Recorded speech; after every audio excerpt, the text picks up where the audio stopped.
Hello everyone. Today we discuss on sovereign gold bond scheme SGB shorts में बोलते हैं और ये टॉपिक काफी महत्वपूर्ण है, वर्तमान में चर्चा का बिंदु है और ये सामान्यतः के अर्थव्यवस्था से रिलेट करता है।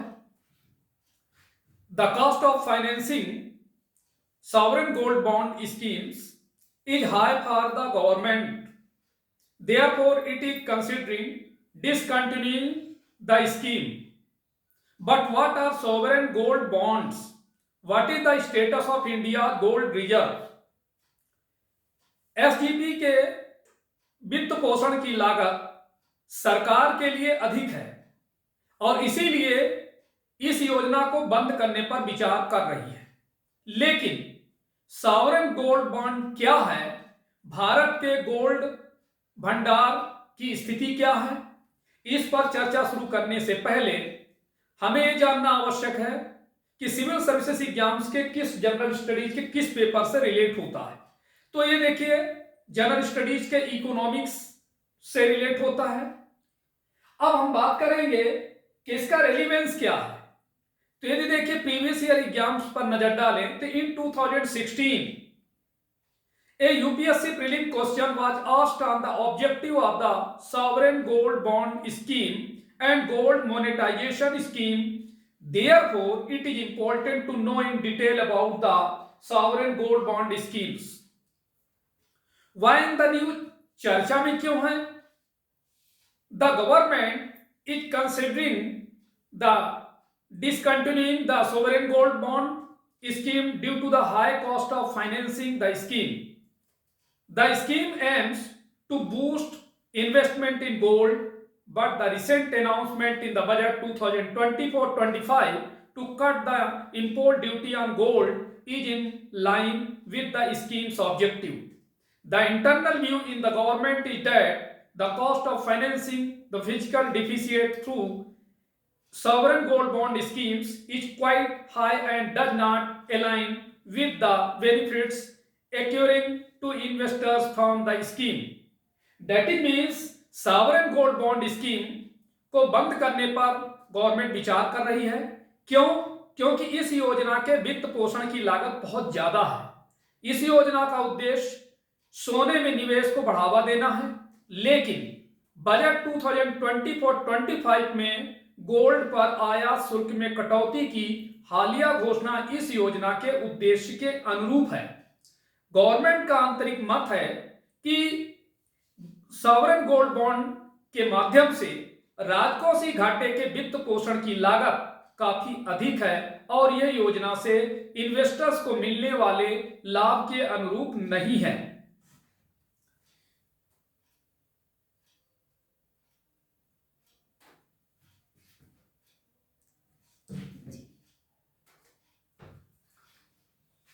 तो sovereign gold bonds are debt securities issued by the Reserve Bank of India on behalf of the government, with each unit denoting a gram of gold. These bonds offer the flexibility of trading in the secondary market, providing investors with the opportunity to accrue capital gains. It is also used by the government to finance its fiscal deficit. The interest on sovereign gold bonds is fixed, ensuring a predictable income stream. अर्थात SGB भारतीय reserve bank द्वारा government की ओर से जारी की जाने वाली ऋण प्रतिभूतियां हैं, जिनमें से प्रत्येक इकाई सोने के 1 ग्राम को दर्शाती है। ये बॉन्ड सेकेंडरी मार्केट यानी द्वितीय बाजार में व्यापार की सुविधा प्रदान करते हैं, जिससे इन्वेस्टर्स को पूंजीगत लाभ अर्जित करने का अवसर मिलता है। इसका उपयोग गवर्नमेंट अपने राजकोषीय घाटे को वित्त पोषित करने के लिए भी करती है। सॉवरेन गोल्ड बॉन्ड पर इंटरेस्ट निश्चित होता है, जिससे एक पूर्वानुमानित आय प्रवाह सुनिश्चित होता है। These bonds offer a superior alternative to holding gold in physical form. The risks and cost of storage are eliminated.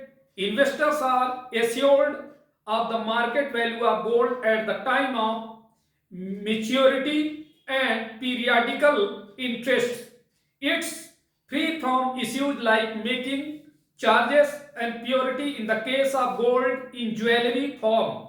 The bonds are held in the books of the RBI or in the demat form, eliminating risk of loss.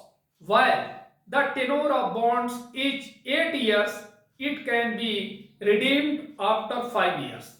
अर्थात ये समझे कि ये bond physically रूप में gold रखने के लिए बेहतर विकल्प प्रदान करता है। स्टोरेज के जोखिम और लागत समाप्त हो जाते हैं।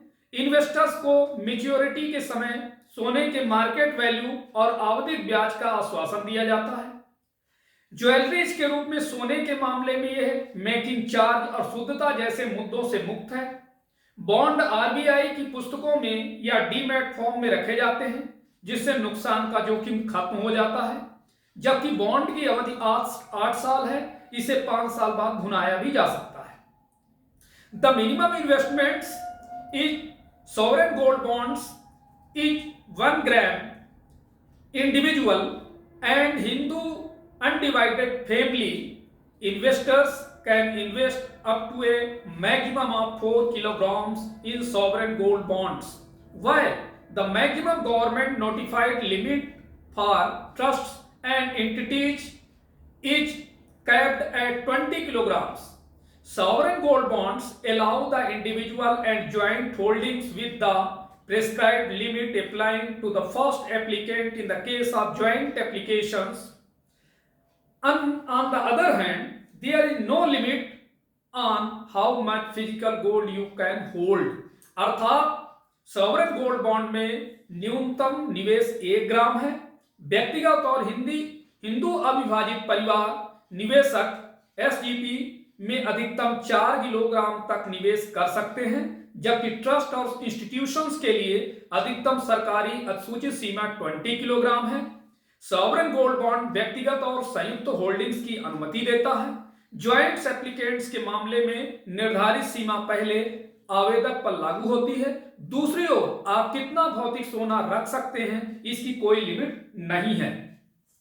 These bonds offer the flexibility of trading in the secondary market, and the interest in sovereign gold bonds is fixed at 2.5% per annum on the amount of initial investment. However, the key attractive feature of sovereign gold bonds is that on maturity gold bonds get redeemed in Indian rupees, and redemption's price is based on a simple average of the closing price of the gold of 999 purity of the previous 3 business days from the date of prepayment, as published by the India Bullion and Jewelers Associations Limited. अर्थात ये bond secondary market में trade की सुविधा प्रदान करते हैं और sovereign gold bond में इंटरेस्ट प्रारंभिक निवेश की राशि पर 2.5% प्रतिवर्ष निर्धारित है। हालांकि सॉवरेन गोल्ड बॉन्ड्स की मुख्य आकर्षक विशेषता यह है कि मैच्योरिटी पर गोल्ड बॉन्ड भारतीय करेंसी में यानी भारतीय रुपए में भुनाए जाते हैं और मोचन मूल्य पुनर्भुगतान की तारीख से पिछले 3 कारोबारी दिनों के 999 शुद्धता वाले गोल्ड के समापन मूल्य के एक साधारण औसत पर आधारित होता है, जैसा कि Indian Boolean and jewellers association limited द्वारा प्रकाशित किया जाता है। Certain banks recognize and accept sovereign gold bonds as collateral or security for secured loans. Following the establishment of the loan to value ratio determined by the India Bullion and Jewelers Association Limited, these bonds can be treated as a form of gold which banks and financial institutions may be able to offer loans against. As for physical gold, many banks and financial institutions offer loans against gold, ornaments, coins and bullion. अर्थात कुछ bank सुरक्षित loan के लिए सुरक्षा के रूप में sovereign gold bond को मान्यता देते हैं और स्वीकार भी करते हैं। India Boolean and jeweller association limited द्वारा निर्धारित ऋण से मूल्य मींस लोन टू वैल्यू अनुपात की स्थापना के बाद इन बॉन्ड को गोल्ड के एक रूप में माना जा सकता है, जिसके बदले बैंक और फाइनेंशियल इंस्टीट्यूशन लोन दे सकते हैं। फिजिकली गोल्ड के मामले में कई bank and financial institutions gold के आभूषणों, सिक्कों और बुलियन के बदले लोन देते हैं। अब यहां पर देखिए, आपको यह समझना जरूरी है, राजकोषीय घाटा, what is physical deficit. The राजकोषीय घाटा राजकोषीय घाटा गवर्नमेंट के कुल व्यय और उसके कुल राजस्व के बीच का अंतर है। तो आप ये समझिए, उधार को छोड़कर तो राजकोषीय घाटा क्या है, ये गवर्नमेंट के कुल व्यय यानी टोटल एक्सपेंडिचर और उसके कुल राजस्व यानी उसके टोटल रेवेन्यू के बीच का डिफरेंस है। इसमें उधार को काउंट नहीं किया जाता। यह एक संकेतक है जो दर्शाता है कि गवर्नमेंट को अपने कार्यों को वित्त पोषित करने के लिए किस सीमा तक उधार लेना चाहिए और इसे देश के सकल घरेलू उत्पाद मींस जीडीपी के प्रतिशत के रूप में व्यक्त किया जाता है। अर्थात ये समझे सूत्र के रूप में कि राजकोषीय घाटा कुल व्यय में से कुल प्राप्तियां यानी टोटल एक्सपेंडिचर में से टोटल जो रेवेन्यू जनरेट होता है उसको माइनस कर देते हैं, इसमें उधार को छोड़कर, तो हमें राजकोषीय घाटा प्राप्त होता है। The physical deficit is the difference between the government's total income including total taxes and non डेब्ट capital receipts and its total expenditure. It occurs when the government's expenditure exceeds its income। जैसा कि मैं पहले भी बताया कि राजकोषीय घाटा गवर्नमेंट की कुल आय और उसके कुल व्यय के बीच का डिफरेंस है और यह तभी होता है जब सरकार का व्यय उसकी आय से अधिक हो जाता है। अब हम बात करेंगे यहां पर राजस्व घाटा। राजस्व घाटा भी समझे आप। राजस्व घाटा क्या है? किसी गवर्नमेंट या व्यवसाय का यह घाटा कुल राजस्व प्राप्तियों को कुल आय व्यय से घटाकर निर्धारित किया जा सकता है। अर्थात कहने का मतलब यह कि कुल राजस्व प्राप्तियों में से जहां से रेवेन्यू हमें जनरेट होती है, प्राप्त होती है, और कितना उसमें से खर्च हो रहा है, यदि इन दोनों को घटा देते हैं तो हमें राजस्व घाटा प्राप्त होता है। तो सूत्र के रूप में कैसे लिखते हैं? राजस्व घाटा बराबर कुल राजस्व प्राप्तियां ऋण कुल राजस्व व्यय। ऋणात्मक सकल घरेलू उत्पाद अनुपात निगेटिव जीडीपी रेशियो ये मापता है कि किसी देश पर उसकी जीडीपी के संबंध में कितना बकाया है। जीडीपी पर ऋण अर्थात जीडीपी पर ऋण कैसे निकालते हैं? देश का कुल ऋण, टोटल कितना लोन लिया, देश का कुल ऋण में से देश की कुल सकल घरेलू उत्पाद से भाग दे देते हैं तो हमें प्राप्त होता है सकल घरेलू उत्पाद पर ऋण। अब आप यहां पर देखिए, नजर डालें कि गोल्ड स्टोरेज, गोल्ड कितना रिजर्व है। यदि कंट्री वाइज देखें, बोर्ड में आप नजर डालें तो सबसे ज्यादा गोल्ड रिजर्व है अमेरिका का। अमेरिका नंबर 1 में है। अमेरिका का लगभग 8133 million ton metric ton gold भंडार स्टोरेज है। देन इसके बाद जर्मनी का है 3355 मैट्रिक टन। देन इटली का 2452 है। फिर इसके बाद फ्रांस का है 2437। देन इसके बाद रसिया का है 2299। इसके बाद चाइना का है 2011। देन इसके बाद स्विट्जरलैंड का है 1040। जापान का है 846 एंड इंडिया।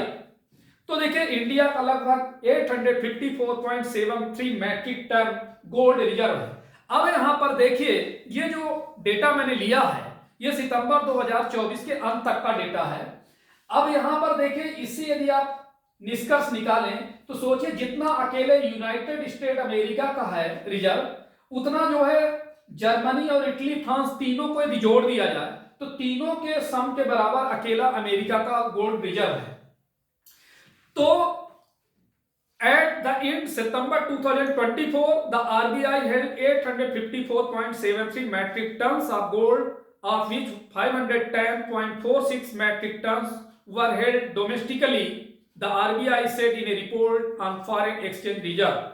अर्थात आरबीआई ने फॉरेन करेंसी स्टोरेज पर एक रिपोर्ट में सितंबर में 2024 के अंत में बताया कि आरबीआई के पास 854.73 मैट्रिक टन गोल्ड था, जिसमें से 510.46 मैट्रिक टन गोल्ड घरेलू स्तर पर था। In value terms, the share of gold in the total foreign exchange reserves increased from 8.15% as the end March 2024 to about 9.32% as at the end September 2024. Gold is generally seen as a hedge against inflation and its prices have shown an uptrend over the years. अर्थात मूल्य के संदर्भ में कुल विदेशी मुद्रा भंडार में गोल्ड का हिस्सा मार्च 2024 के अंत में 8.15% से बढ़कर सितंबर 2024 के अंत में लगभग 9.32% हो जाएगा, हो गया मतलब ये भी। और इस तरह से गोल्ड को आमतौर पर मुद्रास्फीति के खिलाफ बचाव के रूप में देखा जाता है और ये पिछले कुछ वर्षों में इसकी कीमतों में बढ़ोतरी देखी गई है। The RBI maintains a component of forex reserves with foreign currency assets forming the largest part. The second highest allocation is in gold. Gold reserves help the central bank diversify its foreign exchange holding and also play a role in the de-dollarization process. अर्थात RBI विदेशी मुद्रा भंडार का एक घटक रखता है जिसमें विदेशी मुद्रा परिसंपत्तियां सबसे बड़ा हिस्सा होती हैं। दूसरा सबसे बड़ा आवंटन सोने में है। सोने के भंडार केंद्रीय बैंक को अपनी विदेशी मुद्रा होल्डिंग्स में विविधता लाने में मदद करते हैं और डी डॉलरीकरण प्रोसेस में भूमिका भी निभाते हैं। The United States has the largest gold reserve, nearly as many as the combined total of the next 3 countries, Germany, Italy and France. World gold council was formed in 1987। तो यहां पर देखिए world gold council के बारे में भी जान लें कि वर्ल्ड गोल्ड काउंसिल गोल्ड के उद्योग के लिए बाजार विकास संगठन है और यह दुनिया के अग्रणी सोने के उत्पादकों का एक संघ है। इसकी स्थापना जो है 1987 में हुई थी। Means WGC was formed in 1987 as a non-profit organization with the aim of promoting the use of demand for gold through marketing, research and lobbying. Its headquarters is located in London with offices around the world in New York, Shanghai, Singapore, Beijing and Mumbai. इसकी स्थापना 1987 में गैर लाभकारी संगठन के रूप में की गई थी जिसका मकसद था मार्केटिंग, रिसर्च और लॉबिंग के माध्यम से गोल्ड के उपयोग और मांग को बढ़ावा देना। इसका मुख्यालय यूनाइटेड किंगडम के लंदन में स्थित है तथा दुनिया भर में न्यूयॉर्क, शंघाई, सिंगापुर, बीजिंग और मुंबई में इसके कार्यालय है। तो देखिए बहुत ही महत्वपूर्ण ये टॉपिक था और वर्तमान में चर्चा था। इस चीज को लेकर के गवर्नमेंट में और अपोजिशन में चर्चा होती रहती है, तो इसीलिए आपके लिए जानना आवश्यक है और हमारे सिविल सर्विसेज के लिए भी बहुत महत्वपूर्ण टॉपिक है। तो आज इतना ही, आगे हम फिर इसके बाद नए इकोनॉमी के टॉपिक पर चर्चा करेंगे। तब तक के लिए धन्यवाद।